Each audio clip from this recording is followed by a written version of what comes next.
Yehey! Finally, dumating na ang ating order na dog food sa Shopee. Dahil laging sarado ang ating binibilan ng dog food, ayan, napa-order tayo sa Shopee. And then, dahil hindi natin sure kung legit, nag-try muna tayo ng 1 kilo. And then, dahil legit nga, order tayo ng panibago.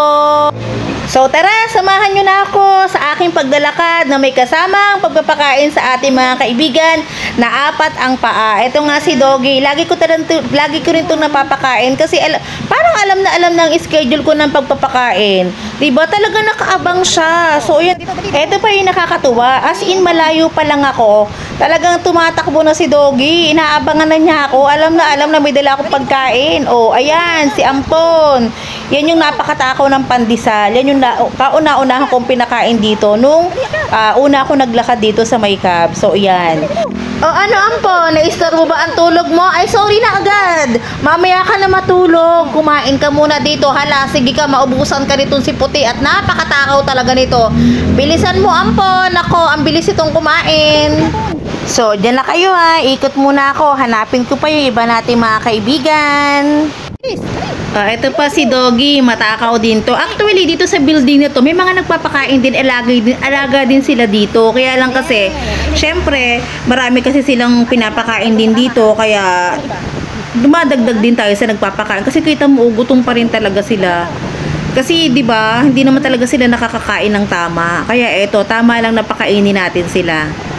Ang babait din ng mga nag-o-office dito sa May Kabuyaw. Kasi talagang dito sila natutulog, hindi nila tinataboy. O, ito pa ito, ang sarap ng tulog. O, gising na. O, kain na muna ikaw. Isa rin to sa isa sa pinakamatakaw din dito. O, tinan mo, magigising lang. Ito super bait ng Doggy na to. Talagang naghihintay lang siya na abutan siya. Marami kasi nagtitinda sa paligid na to kung makikita nyo. May mga nagtitinda dyan na mga kung ano-ano. Naghihintay lang talaga siya na abutan siya. Kaya nakita ko naawa talaga ako sa kanya. Kaya lagi ko din siyang hinahanap every time na nagpapakain ako dito. Hindi pwedeng hindi ko to papakainin. Kasi naaawa ako sa kanya. Gustuhin man kitang ampunin, baby. Pero syempre hindi natin kaya. Kasi maliit lang ang ating balay. Yaan mo pagyaman natin, kukunin ko kay lahat. Ito po si Doggy, kawawa. Wala na siyang balahibo. So, sobrang sigurong kati-kati kung ano-ano kasing kinakain. Ayan, nawala na siya ng balahibo. Kaya sabi ko kay ate na isa sa nagpapakain sa kanya, may painumin siyang gamot, ilagay niya sa pagkain para at least medyo gumaan yung pakiramdam niya. Kasi sobrang ang hirap niyang ganyan may kati-kati. At eto na nga, nakita ko si Buning kumakain ng damo. O, eto na, kumain ka na nitong dog food. Talo-talo na tayo. Basta pagkain, pwede na yan kaysa damong yung kainin. O, di ba kain din naman sila?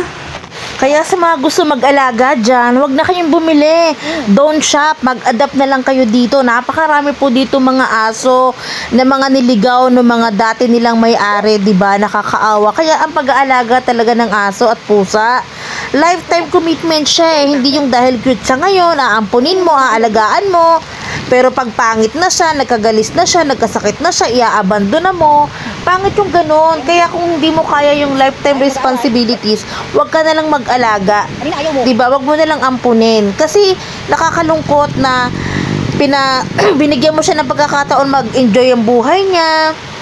Alagaan siya. Tapos in the future, hindi mo rin pala siya hahayaan mo lang pala siya. Nakakaawa talaga. Sobrang dami nila dito. Kaya please lang po, kung hindi natin sila kayang pakainin, wag natin silang sasaktan, hayaan lang natin sila. Pero kung may kakayahan naman tayo, pakainin natin. Kasi yung konting pagkain na ibinibigay natin sa kanila, napakalaking tulong para sa kanila yun.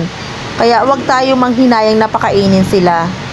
Kaya ako talaga as much as possible, talaga nag-walking ako dito. Kasi yun talaga yung purpose ko, hindi lang yung paglalakad, kundi yung makita sila at mapakain sila kahit papaano. Kaya pag hindi ako nakakapaglakad, let's say halimbawa busy ako, naglalamove kami or umuwi kami ng Batangas, so hindi ko sila nakikita. Iniisip ko paano kaya sila, sino kaya nagpapakain sa kanila or umuulan, sobrang kawawa talaga sila. Kaya sa may buting puso po dyan at may mga space pa kayo sa bahay nyo, sa gusto po mag-alaga, wag po kayong mag-atubili, mag-message lang po kayo or pasya lang po kayo dito sa May Cabs. Dito po sa May Kabuyaw, sa pasyalan po dito, marami po nagwo-walking at nagja-jogging dito everyday. Punta lang po kayo dito, marami po kayong makikita, pwede nyo po silang kunin. May mga nag-aalaga din po dito, yung mga nagtitinda, pero hindi po talaga sila yung may sariling bahay. Kumbaga, nandyan lang po sila. So, paano ba yan, mga doggy? Bye-bye na. See you again tomorrow. Oh. Sana nabasog kayo today. Sana marami pang magpakain sa inyo. Bye-bye na.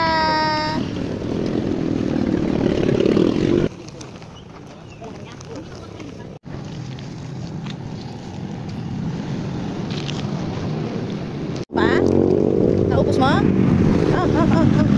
Oh, don't be afraid. Oh, come on, come on. Yan pa. Don't be afraid. Eat. Oh, ito, alis na ako. Oh. Go. Kain mo, eat na. Ikaw, eat na. Nabigyan ko na siya kanina, pero sumunod ulit siya sa akin. Hindi, gutom pa siya. Medyo may takot lang siya. Dami ko na nabigay sa kanya kanina eh.